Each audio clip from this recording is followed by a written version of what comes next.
Alguna vez tú, como yo, estoy seguro que has soñado con tener 12 cilindros bajo el capó, cientos de caballos y un lujo digno de un jefe de Estado. Pero, ¿has pensado que ahora puedes conseguir ese sueño por el precio de un utilitario de segunda mano? Vamos a sumergirnos en la época dorada de las berlinas de los años 90 y vamos a analizar muy a fondo 3 leyendas que han perdido mucho valor, pero nada de pedigrí, y hoy son un caramelo para el aficionado entendido y valiente. Bienvenido a Garaje Hermético. Enciérrate con nosotros.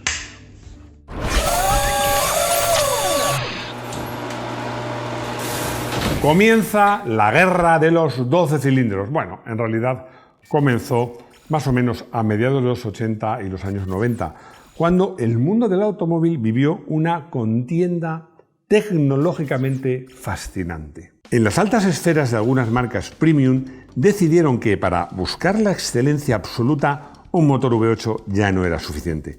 Hacía falta más refinamiento, más suavidad, más poderío. Hacía falta el equilibrio perfecto que solo otorgan 12 cilindros.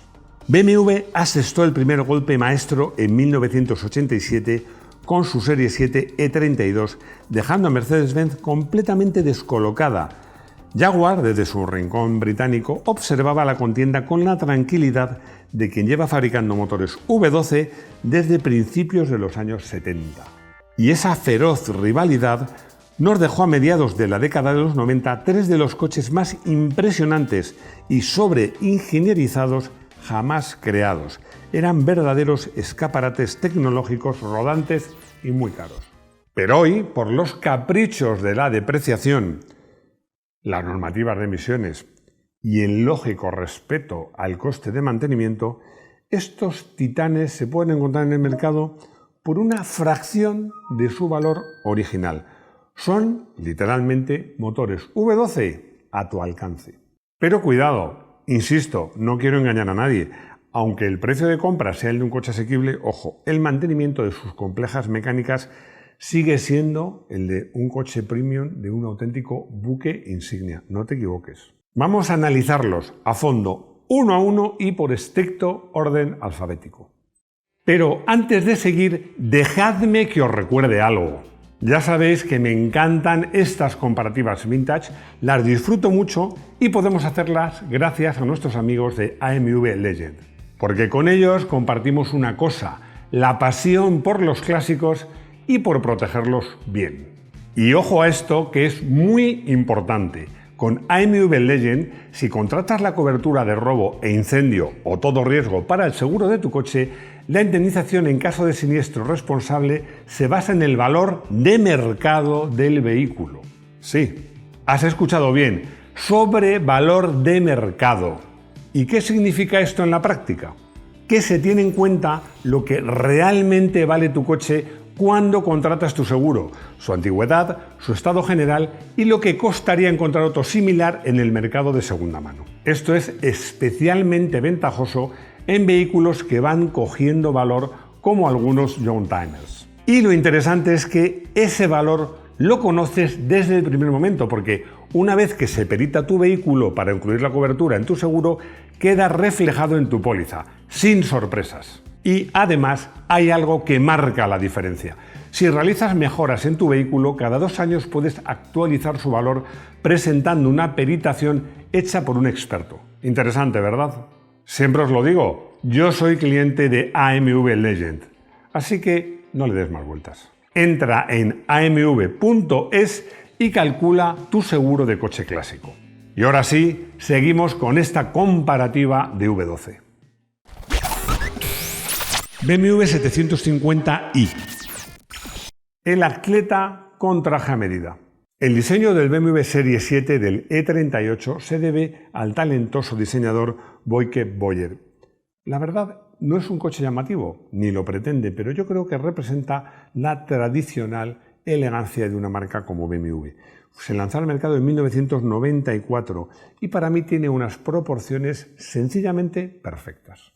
Su estampa era tan elegante que fue el coche elegido para que James Bond, interpretado por Pierce Brosnan, lo condujese a control remoto en la película El mañana nunca muere, consolidando su estatus de icono de los 90. Fue además el primer automóvil europeo en ofrecer navegación GPS integrada de fábrica. Bajo su largo capó se escondía la joya de la corona, el motor M73. Esta mecánica era una profunda evolución del primer V12 alemán de la posguerra. Con 5,4 litros de cilindrada, este motor no buscaba cifras de potencia escandalosas, sino una entrega de par contundente, lineal y sobre todo sedosa desde el mismo régimen de ralentí. En realidad, funcionaba casi como dos motores de 6 cilindros en línea unidos por el cigüeñal, contando con centralitas, mariposas y caudalímetros duplicados por cada bancada de cilindros. Fui a esa presentación, a la presentación internacional del BMW 750, y me contaron una cosa que es cierta y que me dejó absolutamente sorprendido. Es que muchos lo llaman las bielas de fractura de BMW. A ver, en lugar de fabricar una biela con el sombrerete, con dos piezas separadas, que es lo normal, o hacerla entera y luego cortarla, pues no, BMW hacía una cosa muy curiosa. Fabricaba la biela entera, cerrada. No podías meter el cigüeñal y luego, con un golpe seco, las fracturaba. Esto permitía que luego, al enlazarlas, conseguía un ajuste perfecto, como si fuesen una sola pieza, porque es que en realidad habían sido una sola pieza. Una tecnología sorprendente, pero muy eficaz y que a mí os aseguro que me sorprendió. Vamos a ver unos cuantos datos técnicos. Ya sabéis, año de lanzamiento 1994, cilindrada 5.379 centímetros cúbicos, un V12, como debe ser, a 60 grados. Par máximo, ojo, 490 Nm a solo 3.900 revoluciones. El peso, 2.070 kilos. Realmente para un coche así no es demasiado. Y he dejado para el final la potencia máxima. 326 caballos, pero a solo 5.000 revoluciones. Guía de compra y puntos débiles.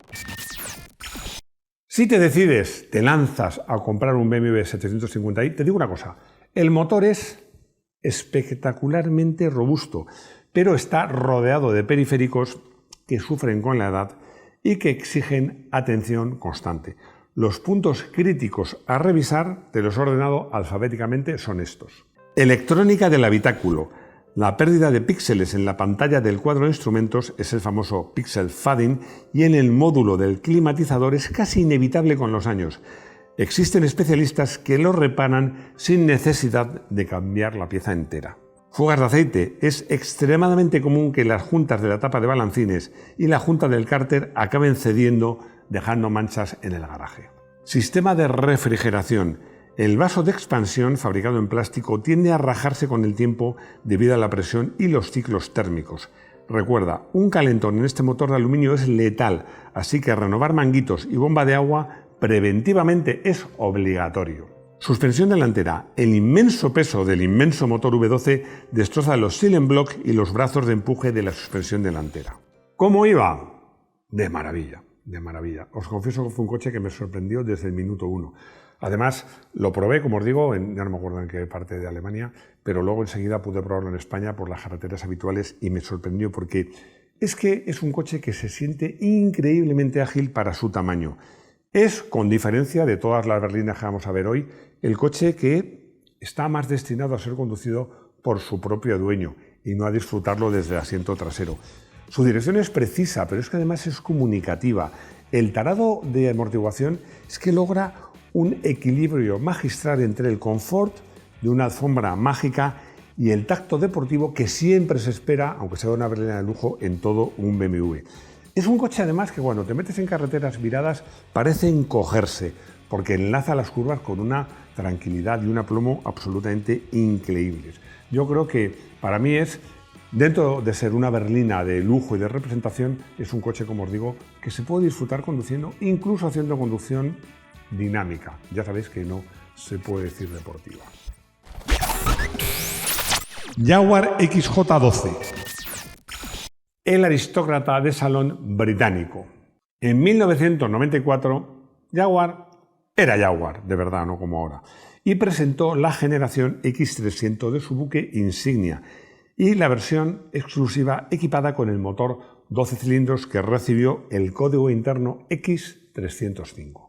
Tras la controvertida época de faros rectangulares, instrumentación digital y diseño cuadriculado de su predecesor, el XJ40, La marca volvió a sus orígenes, para mí todo un acierto.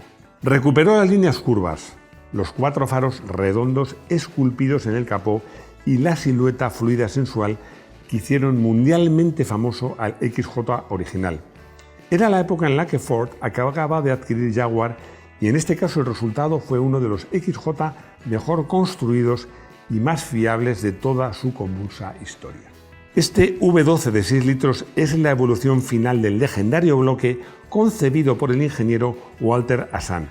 Sí, es básicamente la misma arquitectura de motor que propulsó al icónico Jaguar E-Type en los 70 y que ganó las 24 horas de Le Mans. Esta versión, por supuesto con inyección y encendidos electrónicos, pues es que realmente la ausencia de vibraciones era casi real. Vamos con los datos técnicos. Ya sabéis, el año de lanzamiento, 1994, cilindrada 5.993 centímetros cúbicos. También es un V12 a 60 grados. Par máximo 475 Nm a 2.850 revoluciones. Peso en vacío, un poquito menos que el BMW, 1950. Potencia máxima, 318 caballos a 5.350 revoluciones. Guía de compra y puntos débiles.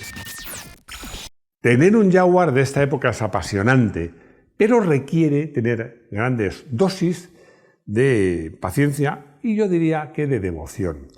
Sus puntos a revisar o a tener en cuenta son, otra vez por orden alfabético, los siguientes. Corrosión. Aunque salían de fábrica mucho mejor protegidos que en décadas pasadas, debes inspeccionar con lupa los pasos de rueda traseros, los bordes del maletero y los bajos. Espacio de trabajo. Abrir el inmenso capó de apertura invertida impone muchísimo respeto. Cualquier labor de mantenimiento, incluso cambiar las bujías cercanas al cortafuegos, requiere habitualmente desmontar componentes. Sistema de encendido. Las altas temperaturas que se acumulan bajo ese capó sin apenas ventilación acortan la vida de las bobinas de encendido. Si el coche da pequeños tirones, requerirá atención inmediata. Temperatura. Al igual que el BMW, el circuito de refrigeración es crítico. Los radiadores tupidos por falta de mantenimiento son frecuentes y el bloque de aluminio no tolera el más mínimo exceso de calor sin deformar las larguísimas culatas. ¿Cómo iba? La primera sensación de entrar en este coche, en este Jaguar XJ12, era, ¿cómo os diría?, una experiencia sensorial pura. Había mucho cuero Connolly, pero es que el coche olía a cuero Connolly. Olía a madera de nogal pulida a mano y a una moqueta gruesa de lana que era una maravilla. No era tan habitable como el BMW, ni mucho menos como el Clase S. Y las plazas, sobre todo la altura del techo, detrás eran un poquito justas. Pero a cambio, tenía un rodar, era como rodar en un salón británico, muy british, filtrando todas las suspensiones, con un confort absolutamente increíble. No es tan deportivo ni tan ágil como el BMW, pero no se me ocurre un coche más cómodo y con más estilo y más clase para rodar por autopista. Mercedes Clase S 600. El acorazado indestructible. Este coche es muy especial, muy especial. Para mí es probablemente el mejor Clase S de la historia. Es la joya de la corona de Stuttgart. Pero al mismo tiempo hay quien lo entiende como la crónica de una ambición desmedida. A finales de los 80, cuando el Consejo de Administración de Mercedes vio lo que hacía BMW y lo que había logrado con su motor V12, mandaron parar inmediatamente las máquinas. Retrasaron años el lanzamiento del nuevo Clase S, ensancharon el vano motor e invirtieron una cantidad obscena de miles de millones de marcos alemanes para asegurar que su nueva creación fuera, de manera indiscutible y autoritaria, el mejor automóvil del mundo. El W140 es un vehículo gigante, de formas relativamente cuadradas, imponente y casi brutalista en su concepción estética, obra de Bruno Sacco. Fue el primer turismo de pasajeros de Mercedes en equipar el motor V12, un majestuoso bloque M120 de 6 litros. Y os cuento una curiosidad. Cuando BMW lanzó su Serie 7 en 1987, su motor V12 rendía exactamente 300 caballos. La cúpula directiva de Stuttgart dio una orden clara a sus ingenieros: para el futuro clase S W140. Querían humillar a BMW. El objetivo que se marcaron fue literalmente este. Nuestro V12 debe tener tantos kilovatios como caballos tiene el motor de BMW. Querían alcanzar los 300 kilovatios. Y efectivamente, cuando el Mercedes-Benz clase S, el S600, salió al mercado en 1991, su ficha técnica declaraba exactamente 300 kilovatios, que como sabéis son 408 caballos, es decir, un 30% más que el BMW. Fue una demostración de orgullo, para mí casi arrogante. Vamos con los datos técnicos. Año de lanzamiento 1991, cilindrada 5.987, por supuesto y como debe ser un V12 a 60 grados. Par máximo, brutal, 570 Nm a 3.800 revoluciones. Peso en vacío, el más pesado de todos, 2.190. Para lo que se baraja hoy día, hasta ligero. Potencia máxima, de los 408 caballos iniciales se pasaron a 394 a 5.200 revoluciones.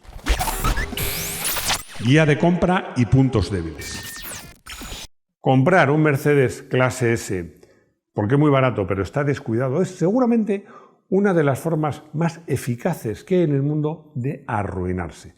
Como en los casos anteriores, te voy a contar los elementos que tienes que revisar, sí o sí. Cableado ecológico es el problema más célebre de Mercedes en esta época. Obligados por normativas medioambientales, utilizaron un cableado con aislante biodegradable. Con los años y el calor infernal del V12, el plástico se deshace y es vital comprobar los mazos de cables. Climatización. El evaporador del aire acondicionado tiene una preocupante tendencia a fallar. La pieza de recambio no es cara, pero el problema es que sustituirla implica desmontar por completo el salpicadero, la consola y el volante. Peso excesivo. Hoy ya no nos parece tanto, pero un coche con una masa tan descomunal devora sus propios componentes con avidez. Revisa concienzudamente el estado de los discos de freno, las pastillas, los enormes neumáticos y por encima de todo las rótulas, rodamientos y brazos de suspensión. Sistema neumático. El W140 utiliza una laberíntica red de decenas de metros de tubos de vacío impulsados por una bomba en el maletero para operar el cierre centralizado, los reposacabezas traseros, la antena y las famosas puertas absorbentes, soft close. Si hay una pequeña fuga en algún tubo, el diagnóstico es un dolor de cabeza formidable. ¿Cómo va? Recuerdo cuando probé este coche por primera vez. Es que conducir un clase S, este clase S, no es lo que se dice conducir de una forma tradicional. Es como meterte en una cápsula de aislamiento. El aislamiento del coche es espectacular. Fue el primer coche que tenía cristales dobles. Las puertas, como os he dicho, tú la empujabas y luego el sistema neumático las cerraba del todo. Bueno, el sistema de aislamiento era increíble. En el interior hicimos cálculos. Un Citroën X cabía dentro perfectamente. La amplitud era impresionante. Y luego es un búnker de alta seguridad. Fue muy polémico porque se hizo un crash test de este coche contra un Opel Corsa de la misma época y el resultado fue que los ocupantes de del Mercedes clase S bajaban por su pie y del Opel Corsa pues pasaban a mejor vida.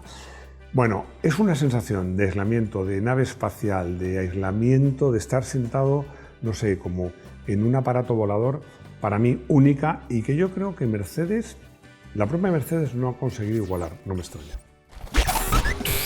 Conclusión.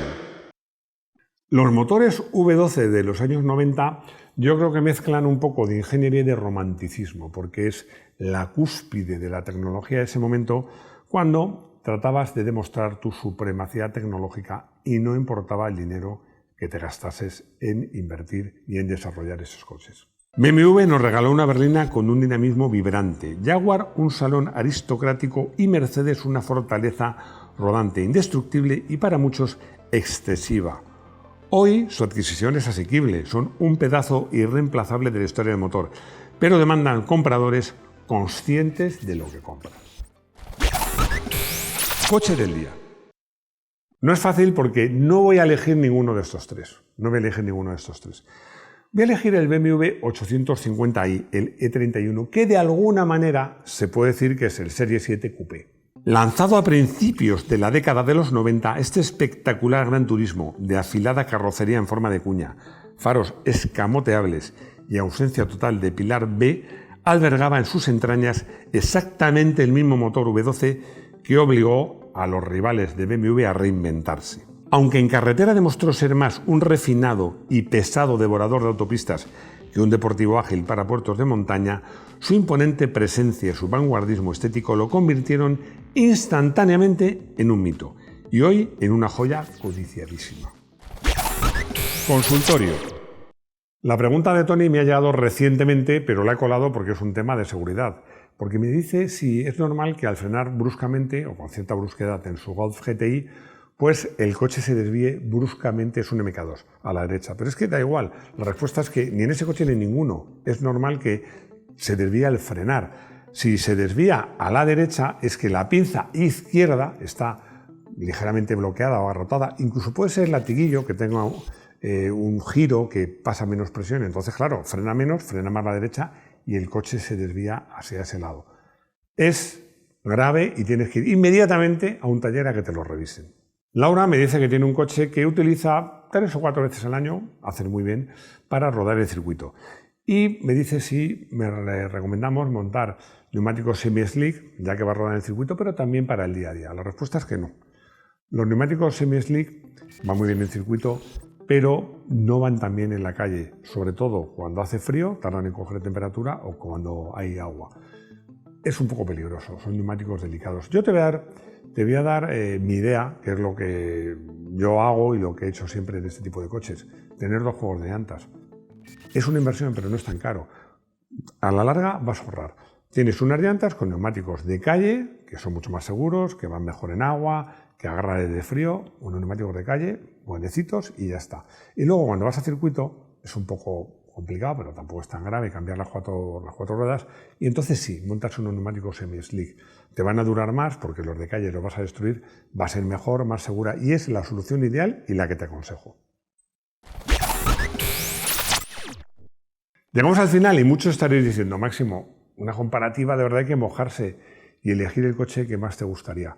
Joder, es que lo tengo complicadísimo entre el BMW y el Mercedes, porque el BMW me encanta porque es todo un BMW, a pesar de ser una berlina con motor V12, pero es que el Mercedes es un coche excepcional, o sea, supuso un antes y un después. De verdad, no sabría deciros. Lo que sí os puedo decir es que estas comparativas vintage que hacemos gracias a BMW Legend me encantan, me gustan mucho y seguiremos haciendo más. Gracias por estar ahí, espero vuestros comentarios, decidme cuál os gusta más a vosotros, a ver si me convencéis. Y muchas gracias por los comentarios, por suscribiros, por seguirnos, por compartir el vídeo. Y lo más importante, que no se me olvida nunca, espero veros aquí, en nuestro garaje hermético. Hasta pronto.